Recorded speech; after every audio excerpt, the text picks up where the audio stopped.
Bonjour à tous. Alors, bienvenue sur ce webinaire sur l'abandon de poste, qui est un sujet d'actualité relativement brûlant en ce moment et qui soulève un certain nombre de questions. Moi, je suis Colomban de la Monnerelle, président de la société Agrumes. Je suis avec Cécile Buzy, qui est la responsable du service juridique, droit social chez nous. Bonjour. La procédure qu'on vous propose, on l'a évidemment modélisé sur Agrumes, on s'est posé un certain nombre de questions. On a essayé de trouver des réponses. On a vu que d'autres personnes se posaient à peu près les mêmes questions, jusqu'à certains qui ont lancé des recours auprès des tribunaux. Donc, on vous en parlera. Voilà, le but, c'est de vous présenter le texte dans son ensemble, de vous mettre en pratique. Voilà, qu'est-ce qu'aujourd'hui on doit faire lorsqu'on fait face à un abandon de poste. Et puis surtout d'essayer de soulever les problématiques extrêmement pratiques et les conséquences que ça peut avoir pour vos entreprises ou vos clients. On va peut-être laisser 2 minutes pour laisser le temps aux personnes d'arriver. Ouais, je vois que ça arrive ça arrive bien en plus. Donc on va laisser 2 minutes.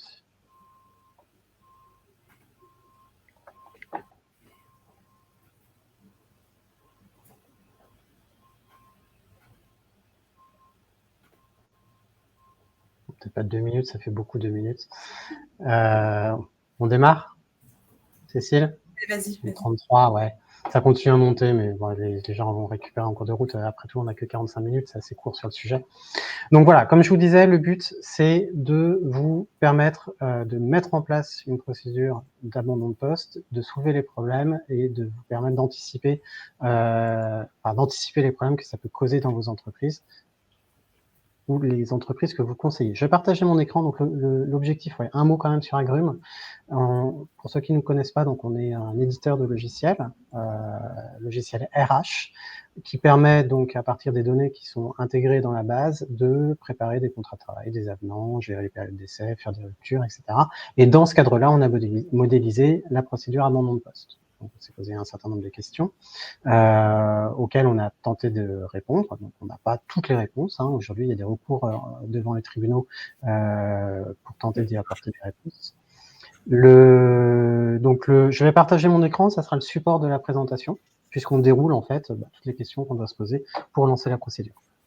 Je vais laisser Cécile prendre le relais pour vous présenter le texte.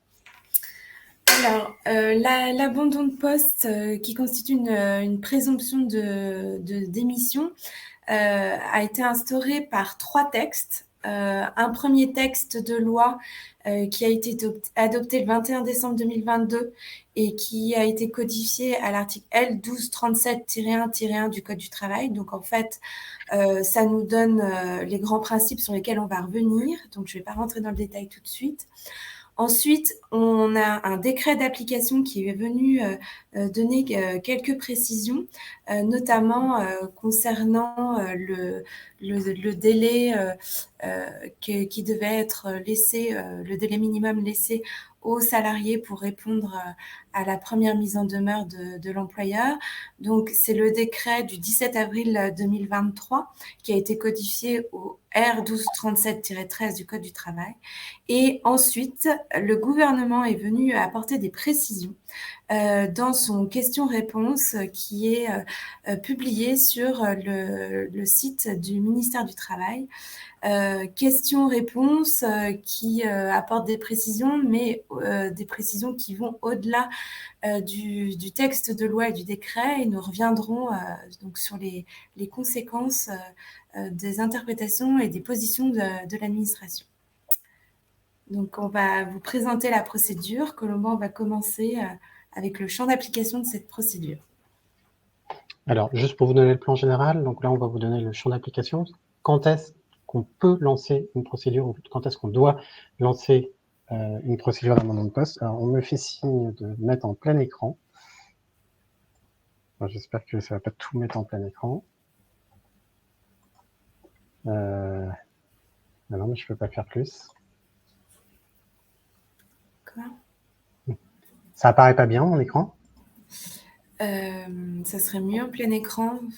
Bon, je chercherai quand tu seras sur ta partie. Ouais.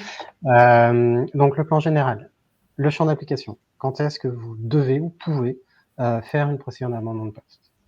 Ensuite, les étapes de la procédure, la mise en demeure, la notification, le préavis, qui va nous amener à la fin de contrat. On abordera ensuite les problèmes pratiques qui sont posés par le texte qui est, faut le dire, relativement incomplet. Quid du délai de 48 heures qui est laissé au salarié pour justifier son absence? Est-ce qu'on peut lancer la procédure tout de suite? Est-ce qu'on doit attendre la fin du délai? Quid du caractère obligatoire de la procédure? On en reviendra dessus, mais dans les questions-réponses, le gouvernement a dit qu'à partir du moment où on avait un salarié qui était en abandon de poste, on ne pouvait pas relever la faute et faire un licenciement pour faute grave, mais il fallait absolument passer par une procédure d'abandon de poste. Alors, évidemment, ça a des incidences importantes et on est en droit de se questionner sur cette obligation. Troisième problème pratique, le préavis. On ne l'attendait pas du tout. Enfin, on aurait pu anticiper, mais au moment où la loi est sortie, la question du préavis n'était pas vraiment tranchée. On l'a découvert dans le décret. Mais aujourd'hui, la procédure implique le respect d'un préavis, enfin du préavis applicable en cas de démission, ce qui n'est pas sans poser de problème. Dernier point, alors ça peut paraître anecdotique, mais il y a quand même des problématiques qui s'y attachent. Est-ce qu'on est obligé de notifier la rupture? Autrement dit, est-ce que le courrier de mise en demeure suffit pour constater la rupture si le salarié ne reprend pas son poste au bout de 15 jours? Ou est-ce qu'il faut notifier la rupture au terme de ce délai de 15 jours? Voilà, c'est toutes les 4 grandes problématiques sur lesquelles on n'a pas de réponse aujourd'hui et qui ont des impacts concrets dans le suivi des procédures. Et je vais tout de suite prendre donc le champ d'application qui est extrêmement rapide. Donc, quand est-ce qu'on va appliquer cette procédure? Quand vous avez un salarié qui a abandonné volontairement son poste. Alors, volontairement, il faut que ça soit volontaire et que ça ne soit pas légitime. Donc, il ne faut pas que le salarié soit absent pour raison médicale. Il ne faut pas que vous ayez connaissance de ces raisons médicales. Il ne faut pas qu'il exerce son droit de retrait en cas de danger, par exemple, sur son poste. Il ne faut évidemment pas qu'il exerce son droit de grève. Il ne faut pas qu'il refuse d'exécuter une instruction contraire à une réglementation. Et il ne faut pas non plus qu'il refuse de se conformer à une modification du contrat de travail qui a été imposée par l'employeur, là où normalement son accord est nécessaire. En dehors de ce champ d'application, un salarié qui ne se présente pas sur le lieu de travail peut permettre l'enclenchement de cette procédure sans qu'il y ait nécessairement à attendre la fin du délai de 48 heures, mais c'est Cécile qui va vous en parler un peu plus longuement sur la première étape, mise en demeure. Donc, la première étape, votre salarié a abandonné son poste. A priori, il n'a pas donné de justification. Donc, vous le mettez en demeure. La mise en demeure se pose la question, est-ce qu'on l'envoie dès le moment où on constate l'absence du salarié ou est-ce qu'on attend un petit délai? Alors, il y a eu 2 positions. Compte tenu du fait que le salarié a 48 heures pour justifier de sa maladie, on pourrait attendre, par exemple, 48 heures, donner ce délai-là avant de lancer la mise en demeure. Or, ni la loi, ni le décret ne précisent qu'il faut laisser un délai. Donc, on peut très bien, dès le premier jour du constat de l'absence, notifier cette mise en demeure aux salariés absents. Dans la mise en demeure, donc cette mise en demeure, la forme est imposée par les textes. Elle est soit envoyée par lettre commandée avec accusé de réception, soit par lettre mise en ma propre contre-décharge, mais ça n'a pas d'intérêt. Donc, généralement, ça sera la lettre recommandée avec avis de réception pour c'est un peu curieux quand même d'avoir prévu une remise en main propre pour un salarié qui n'est pas là. Voilà, mais bon, c'est les bizarreries du texte. Donc, on va lui adresser une lettre commandée avec avis de réception, toujours pour se préserver la preuve de la date d'envoi, mais aussi, comme on va le voir, de la date de réception par le salarié ou de première présentation, puisque c'est à partir de ce délai de première présentation que va partir le délai pour le salarié pour qu'il puisse répondre ou reprendre son poste de travail. Donc, quel est le contenu de cette lettre ? On doit déjà demander la raison de l'absence au salarié, puisque, comme l'a évoqué Colomban, on ne peut pas déclencher et aller jusqu'au bout de la procédure d'abandon de poste qui vaut démission si le salarié a un motif légitime. Donc, ça permet au salarié de justifier de son absence ou de justifier d'une des raisons légitimes qui lui permettrait que l'employeur arrête cette procédure. On lui indique aussi dans cette lettre le délai dans lequel il peut reprendre son poste. Là, les textes prévoient qu'on doit laisser un délai minimum de 15 jours au salarié pour reprendre son poste. Et dans cette lettre, il faut lui rappeler que, passé le délai qui lui est fixé, on considérera qu'il est démissionnaire et que ça emportera les conséquences d'une démission. Il est possible aussi de prévoir dans cette lettre de mise en demeure, mais ce n'est pas une obligation, que cette démission le priverait des allocations chômage et il peut aussi lui être précisé qu'un préavis serait dû dans le cas où il serait considéré comme démissionnaire. Donc on a la loi impose donc des conditions de forme et le contenu qu'on vient d'exposer, mais se pose la question, donc est-ce qu'on envoie la mise en demeure immédiatement ou est-ce qu'on laisse le délai de 48 heures si on suppose que le salarié est malade? On reviendra à ça dans les problèmes pratiques. Oui, voilà. Notification de la rupture. Donc, votre délai de 15 jours ou plus, si vous avez mis plus, est passé. Le salarié n'a pas répondu. Vous pouvez notifier la rupture du contrat. Alors, il y a un débat, on reviendra dessus, de savoir s'il y a besoin de notifier. Nous, on recommande de notifier parce que ce courrier va régler un certain nombre de problèmes, comme la levée de la clause de non-concurrence, par exemple, la remise des documents de fin de contrat, même si on peut les retrouver dans le certificat de travail. On va pouvoir également gérer la question du préavis, même si évidemment, on vous invite à ne pas dispenser le salarié de préavis parce que vous allez devoir le payer. Et éventuellement mentionner la portabilité des garanties frais de santé et prévoyance si c'est l'habitude de votre entreprise ou de votre cabinet. Il y a d'autres éléments comme le sort du matériel, d'un véhicule de fonction que vous souhaitez peut-être récupérer, voire d'un logement de fonction. Donc ce courrier prend toute sa place, autre que le simple fait de marquer la date du début du préavis, qui est déjà essentiel. Ce courrier correspond pour nous exactement à un courrier qui accuse réception d'une démission. Donc évidemment, on va replacer le document dans le cadre de l'abandon de poste, mais pour le reste, on fait partir le préavis. On rappelle le matériel qui doit être récupéré et on va traiter, comme je vous disais, les questions de clause de non-concurrence ou de clause de diffamation, donc qui ne sont pas là dans ce courrier, s'il y a lieu d'être. Alors, un point important, vous ne notifiez que si, évidemment, le salarié ne répond pas. Il peut répondre et vous fournir un motif légitime, ce qui vous priverait de la possibilité de notifier la rupture.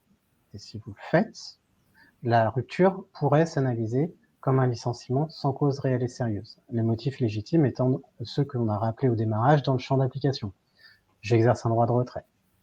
Je suis malade. Je suis en grève. Etc. Alors, le salarié peut répondre en donnant sa démission. Il dit, oui, je viens pas, je vous l'avais dit, je suis démissionnaire. Et là, il vous fournit un courrier. Problème, ça va prendre normalement le pas sur la procédure et ça va commencer à faire courir le délai de préavis, non pas au moment où vous attendiez, c'est-à-dire à la fin des 15 jours, mais au moment où vous réceptionnez la lettre de démission. Donc il y a une vraie coordination à faire entre les deux procédures, la procédure d'abandon de poste et la procédure de démission, qui n'a absolument pas été prévue par les textes. Vous pouvez avoir le salarié qui reprend le travail sans fournir de motif légitime. Donc là, vous êtes sur une absence injustifiée.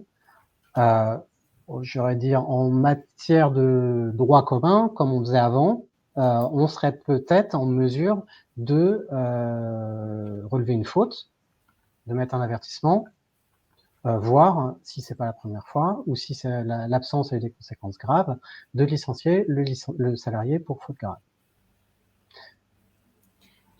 Donc toutes ces questions qui sont pas réellement tranchées aujourd'hui, mais que vous allez forcément rencontrer en pratique.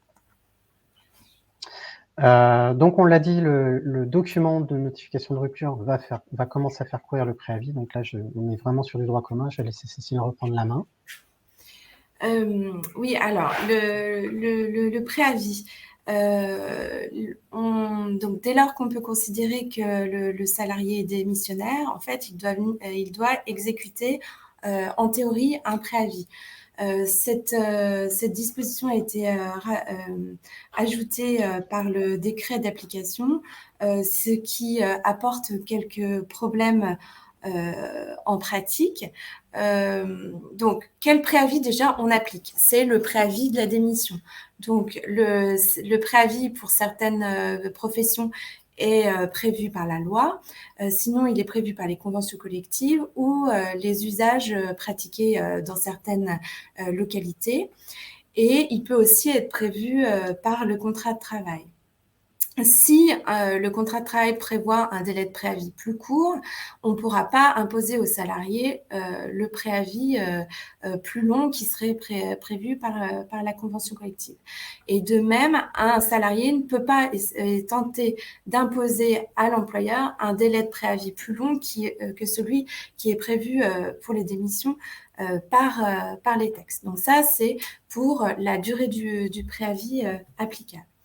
Ensuite, le point de départ du préavis, c'est bien le terme du délai qui avait été fixé au salarié pour qu'il donne une réponse à la mise en demeure qui lui a été adressée par son employeur. Là encore, les règles, ce sont les règles de droit commun. C'est-à-dire que le préavis, c'est un délai préfixe qui ne peut pas être suspendu, sauf dans certains cas, c'est-à-dire le cas des congés payés qui ont été fixés avant le début du préavis et un éventuel arrêt de travail pour maladie professionnelle qui entraîne suspension de ce délai. Que se passe-t-il en pratique? Parce que notre salarié, il peut avoir abandonné son poste, ne pas répondre à la mise en demeure et il sait qu'il a un préavis parce qu'il est démissionnaire, mais il peut très bien revenir dans l'entreprise. S'il revient dans l'entreprise, l'employeur a l'obligation de lui fournir du travail et de le payer.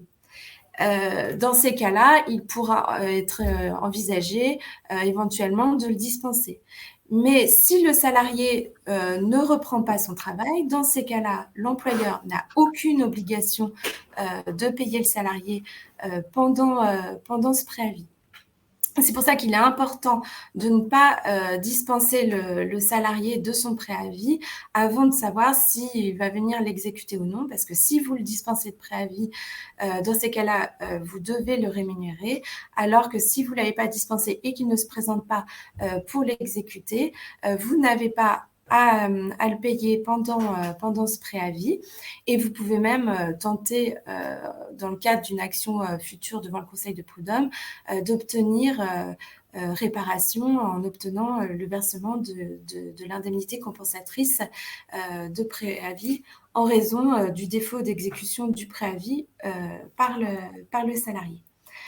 Bien entendu, pendant ce préavis, le salarié, par exemple, reste électeur et éligible, malgré cette procédure d'abandon de poste qui a été initiée.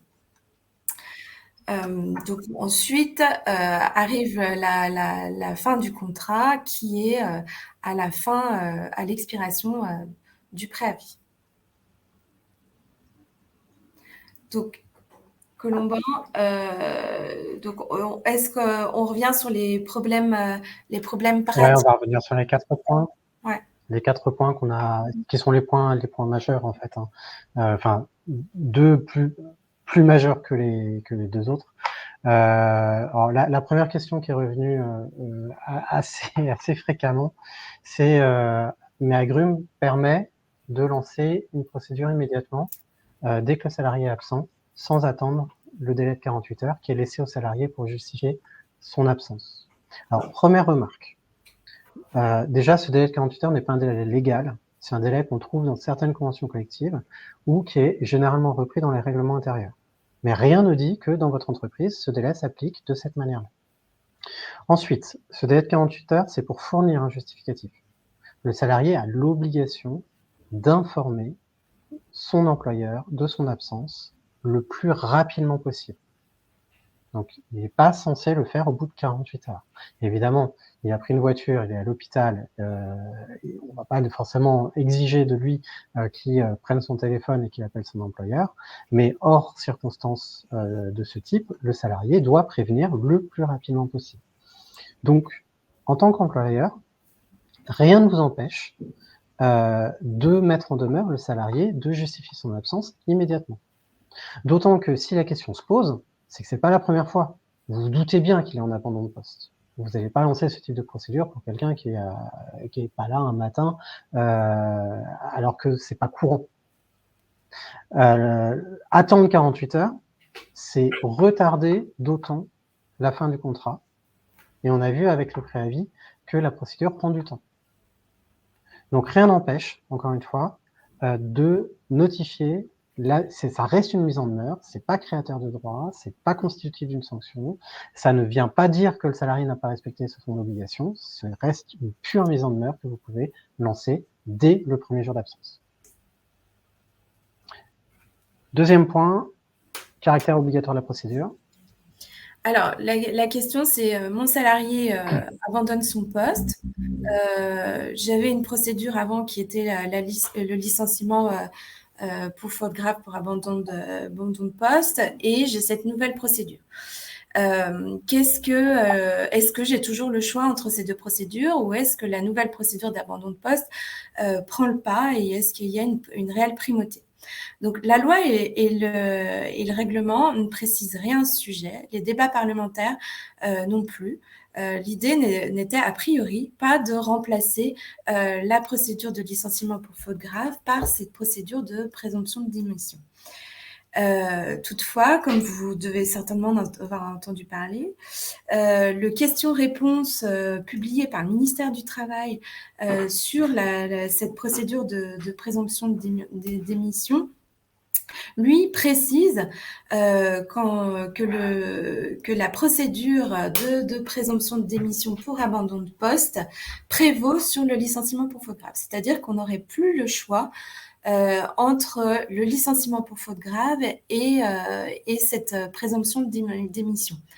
Alors, ça pose différents problèmes pratiques. Ça voudrait dire que dans ces cas-là, la faute grave, on ne peut plus l'utiliser, en tout cas en cas d'abandon, pour rompre un contrat, ce qui veut dire quand même en cas de licenciement pour faute grave, on n'a pas de préavis, alors que dans le cas de la présomption de démission, on a un préavis.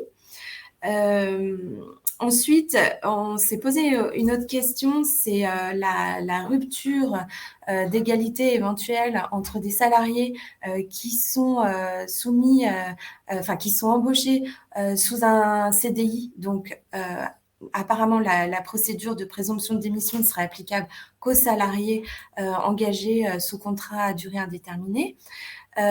Donc, on ne pourrait pas utiliser le licenciement pour faute grave pour les CDI, mais bien entendu, pour les CDD, la procédure de présomption n'est pas applicable, donc on pourrait utiliser la rupture pour faute grave pour les salariés en CDD qui abandonneraient leur poste. Donc là, il se pose une question de rupture d'égalité. Il y a 2 recours en cours devant le Conseil d'État. C'est le syndicat EFO et le cercle Lafay. Ces 2 recours en excès de pouvoir.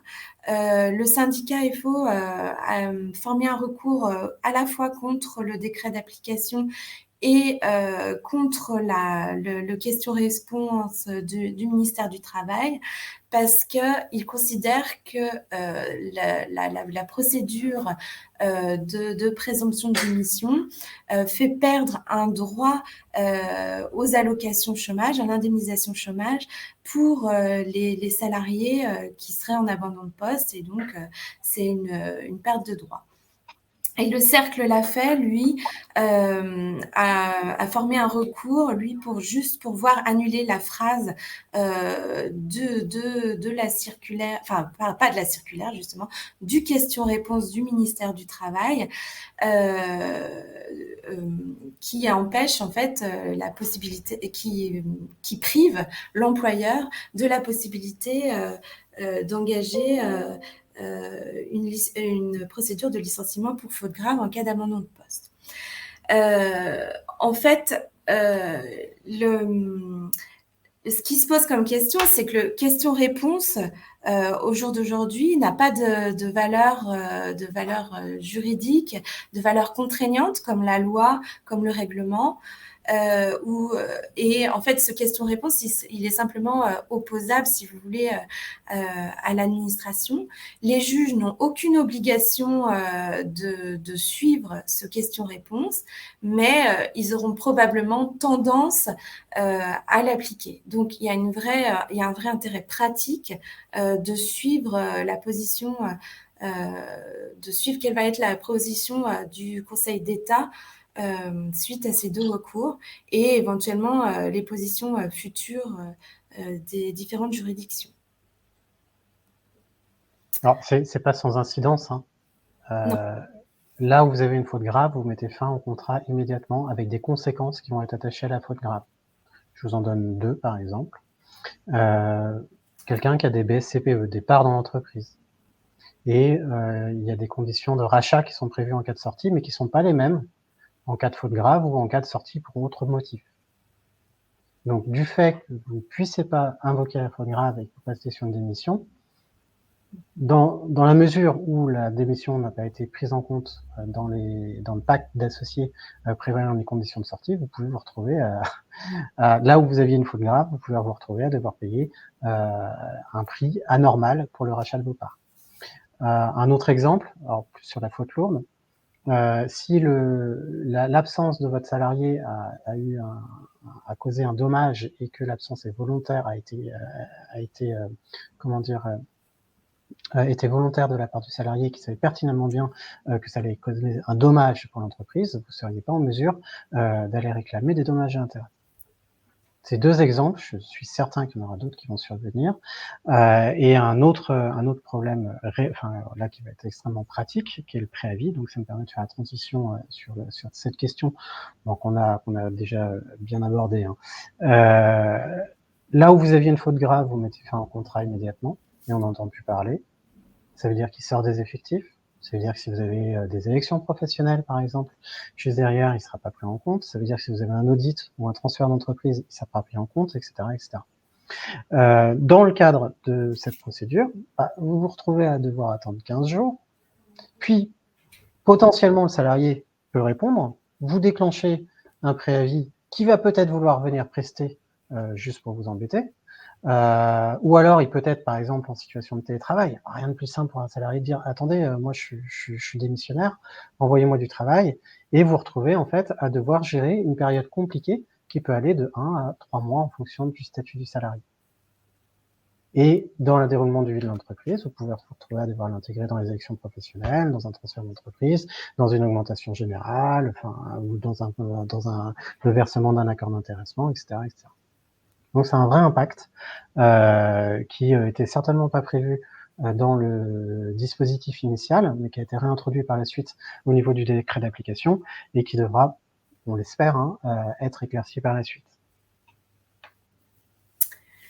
Ensuite, on voulait revenir sur un point, une question pratique, c'est la notification de la rupture. Donc, comme Colomban vous l'a expliqué, pour nous, il est important de prendre acte de la rupture du contrat et de la démission pour régler un certain nombre de problèmes. Mais bien entendu, la loi ne prévoit pas, le règlement ne le prévoit pas. D'ailleurs, les éditions Francis Lefebvre à ce sujet-là indiquent qu'il y aura peut-être un problème au niveau des clauses de non-concurrence parce que certaines conventions collectives prévoient qu'on peut dénoncer l'application d'une clause de non-concurrence au plus tard à la date de la notification de la rupture. Et en fait, ils partent du postulat que les textes ne prévoient qu'une seule lettre, la mise en demeure. Bon, alors déjà, nous, dans un certain cas, on préconise la notification de cette lettre pour régler justement le problème de la clause de non-concurrence, le préavis, bon, dispensé ou non dispensé, même si on considère qu'il est recommandé de ne pas dispenser. Les documents de fin de contrat indiqués si on les adresse par courrier ou si le salarié doit venir les récupérer, sachant que souvent on a intérêt à ce que les salariés viennent récupérer dans des situations conflictuelles, ce qui est souvent le cas en cas d'abandon de poste, pour qu'ils viennent nous restituer par la même occasion du matériel, des clés, des documents. Des téléphones portables. Ça nous permet aussi de gérer, de rappeler aux salariés qu'il doit restituer du matériel. Ça permet aussi de traiter le sort du logement de fonction, du véhicule de fonction, de rappeler les dispositions sur la portabilité de garantie de prévoyance, éventuellement de régler le sort des clauses de dédit formation et aussi dans certains cas quand les salariés ont des bons FCPE, ça permet aussi de régler les problématiques de sortie des effectifs sur ces points-là. Sur la dénonciation de la clause de non-concurrence qui aurait lieu au plus tard, on a quand même une remarque, au plus tard à la date de notification de la rupture, compte tenu du fait que dans la procédure d'abandon de poste qui amène à une présomption de démission, on se retrouve dans le régime de la démission, donc préavis de démission, non-paiement d'une indemnité, etc. À notre avis, en fait, le régime dans ces cas-là qui pourrait être invoqué, c'est le régime de la démission qui est généralement prévu aussi dans les conventions collectives pour gérer la dénonciation des clauses de non-concurrence. Donc là encore, pour nous, il y a un intérêt, même quand la convention collective prévoit une dénonciation de la clause de non-concurrence au plus tard au jour de la notification de la rupture, puisque là, en fait, c'est pas une notification de la rupture par l'employeur, mais on est bien dans une présomption de démission. Donc, on réglera le problème de la clause de non-concurrence dans cette lettre, même si la dénonciation doit être faite au plus tard au jour de la notification d'après les dispositions de la convention collective. Voilà sur ce point. Alors, on avait laissé un espace pour les questions-réponses. Donc, je vois déjà qu'il y a 2 questions. On va les prendre. Si vous en avez d'autres dans l'intervalle, n'hésitez pas. C'est le moment. On a 10 minutes pour répondre à toutes les questions que vous posez sur l'abandon de poste. Première question, alors je pense qu'on a déjà répondu dans le déroulé, mais je vais la reprendre. En cas d'exécution du préavis, le salarié n'est donc plus démissionnaire. Alors, si, il est toujours démissionnaire. En fait, il faut bien coordonner vos procédures.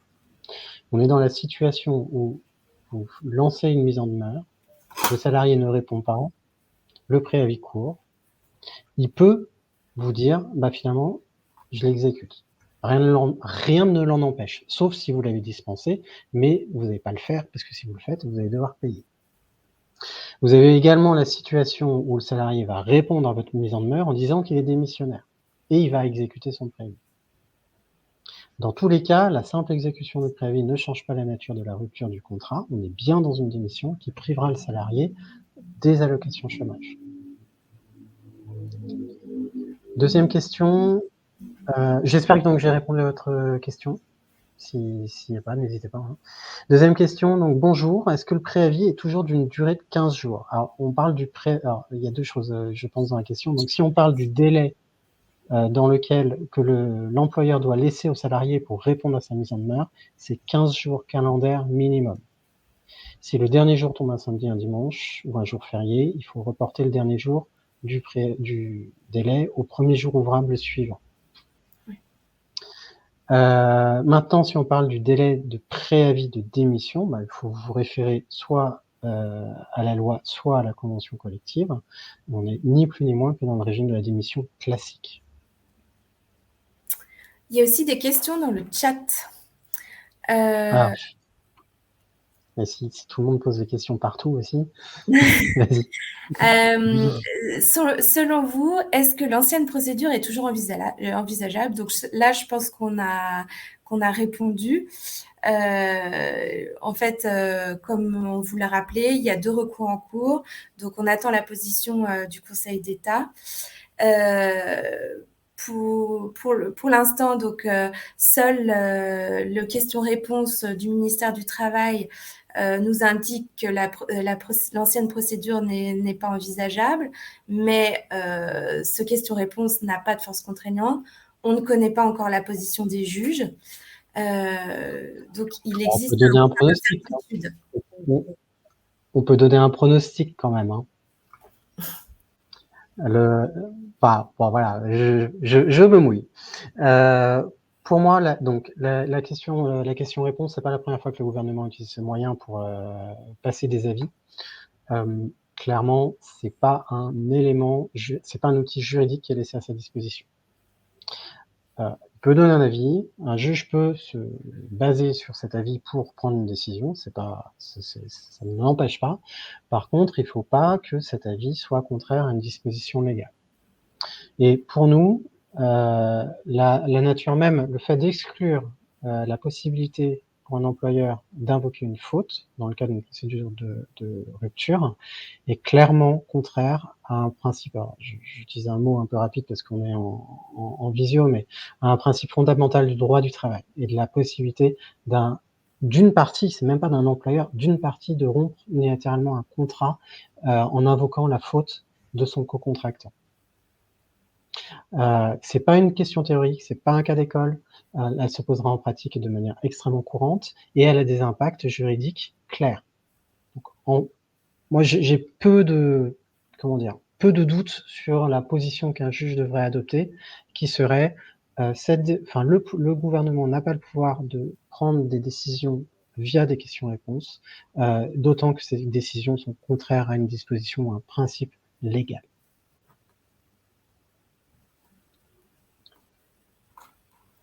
Qu'est-ce qu'il y a d'autre?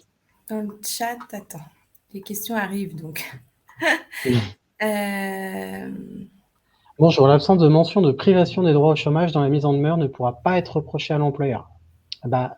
Si l'employeur abuse de son droit, bien sûr, on pourra lui reprocher. Je vous mets dans un exemple, je sais pas, votre salarié est pas là, vous le mettez en demeure et il vous indique que il est en arrêt maladie depuis un certain temps, mais je sais pas, il n'a pas pu vous transmettre l'arrêt médical ou il l'a transmis mais vous l'avez pas reçu. Bref, vous considérez qu'il abuse, vous mettez fin au contrat dans le cadre de l'abandon de poste. conséquence directe, le salarié ne perçoit pas son chômage, il peut toujours aller contester la nature de l'abandon de poste. Et si jamais le juge considère que l'employeur a abusé de son droit, il devrait normalement obtenir réparation. Maintenant, on ne connaît pas les montants qui pourront être alloués au juge, donc, mais on peut imaginer quand même qu'on sera au moins calé sur les 6 mois d'allocation chômage qui sont dus de remboursement des allocations chômage qui sont dus en cas de licenciement pour cause réelle, sans cause réelle et sérieuse. Mais ça pourrait aller au-delà. Hein. Mais ça ne rend pas obligatoire la mention. Ah, dans le document, non, absolument pas. Voilà, c'est ça. C'est dans les questions-réponses d'ailleurs, mais bon, encore une fois, rien d'obligatoire. S'il fait son préavis, il n'est plus démissionnaire. Non. Si le salarié exécute son préavis, c'est comme dans une démission, comme dans le régime de démission classique, il est toujours démissionnaire. Il n'y a pas de problème là-dessus. Alors, il y a une question qui vient d'arriver dans la liste des questions. Bonjour, s'agissant de la notification de la rupture, à quelle date préconisez-vous de le faire? Dès le lendemain de l'expiration du délai de réponse? Merci. Ouais, clairement, on n'attendait pas. Hein. Dès que la possibilité est ouverte, allez-y. Plus vous attendez, plus vous retardez la fin du contrat avec toutes les conséquences que ça peut engendrer pour l'entreprise. Si je comprends bien, si l'absence du salarié cause un dommage qui a été causé volontairement, nous pouvons utiliser l'ancienne procédure, soit le licenciement pour faute grave. C'est toute la question. C'est un juge a toujours la possibilité, on ne sait pas, hein, mais il y a toujours la possibilité de dire que le législateur, par la mise en place de cette procédure, a induit l'abandon, ouais, on va dire ça, l'abandon de la procédure de rupture pour faute. Mais franchement, j'ai un gros doute. Enfin, faut se remettre dans le contexte. L'enjeu pour le gouvernement, c'est d'éviter de payer des allocations chômage. Donc, logiquement, un juge devrait pas suivre les questions-réponses. Enfin, une injonction du gouvernement via ce système-là, contraire à la loi et qui est fait pour des motifs qui sont pas, on va dire, en ligne avec la protection du salarié. Maintenant, vous voyez toujours aujourd'hui, tant qu'on n'a pas de décision, regardez la situation à laquelle vous êtes confronté. Si le fait d'attendre, de passer par une démission, donc de lancer la procédure d'abandon de poste et d'attendre les 15 jours, voire même de laisser passer un préavis que vous ne payerez probablement pas parce que votre salarié est parti dans la nature, faites-le. Vous exposez pas inutilement. Par contre, si l'invocation de la faute grave a un réel enjeu pour vous, pesez le pour et contre, mais probablement, moi je vous conseillerais de partir sur la faute grave.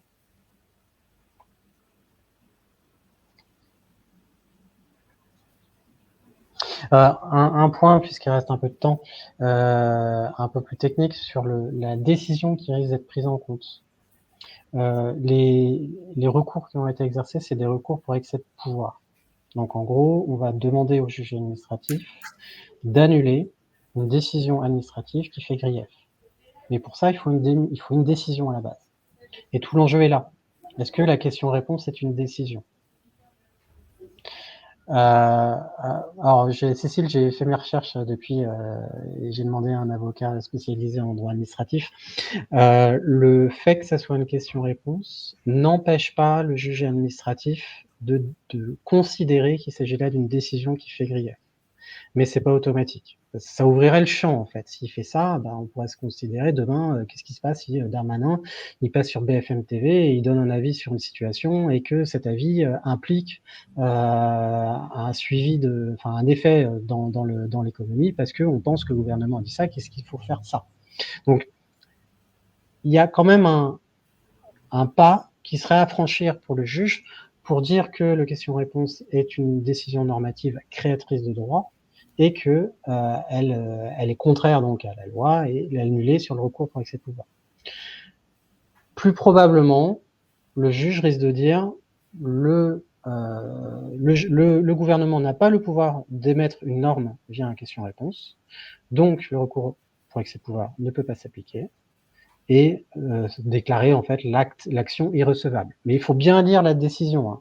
Le fait qu'elle soit irrecevable devant le Conseil d'État sur ce motif voudrait dire que le gouvernement n'a pas le pouvoir d'imposer la procédure d'abandon de poste sur une procédure de rupture pour faute. J'espère que j'ai été clair là-dessus. Est-ce qu'il y a d'autres questions? Non. Ah, ok, il suffit que je dise non pour que... Ah oui, il y a une question qui est arrivée. Oui. Vas-y. Quelle suite donner à cette procédure si le salarié justifie de son absence par courrier dans le respect du délai, mais que l'employeur le reçoit au-delà de ce délai? Moi, je pense qu'il faut faire... Enfin, peut-être que Colomban ne sera pas d'accord avec moi, mais je pense qu'il va faire preuve d'un peu de souplesse parce que, en fait, normalement, il est censé donner sa réponse dans le délai qui lui est imparti et normalement, c'est la date de réception par l'employeur qui devrait être prise en compte. Mais si le courrier est envoyé avant ce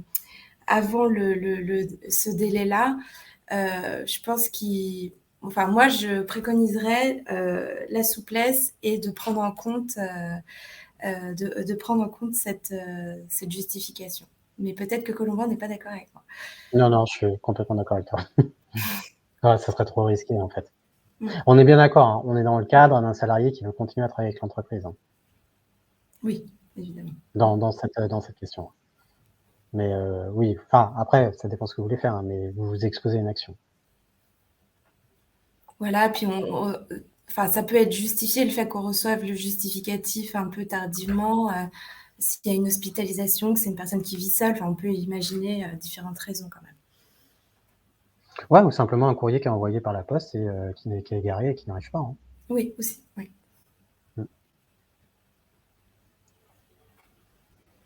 Ok, bon, on est bien dans le timing. On espère que ça a été instructif, que ça soulève des questions chez vous, que vous nous reposerez des questions qui soulèveront d'autres questions chez nous et qu'on pourra améliorer comme ça nos outils et notre pratique.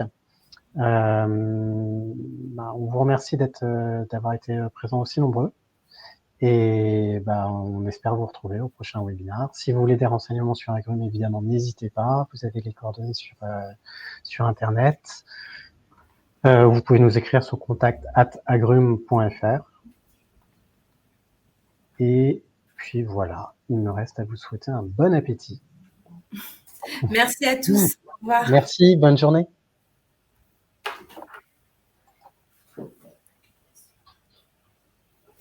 Je laisse 2 secondes pour les merci, les au revoir.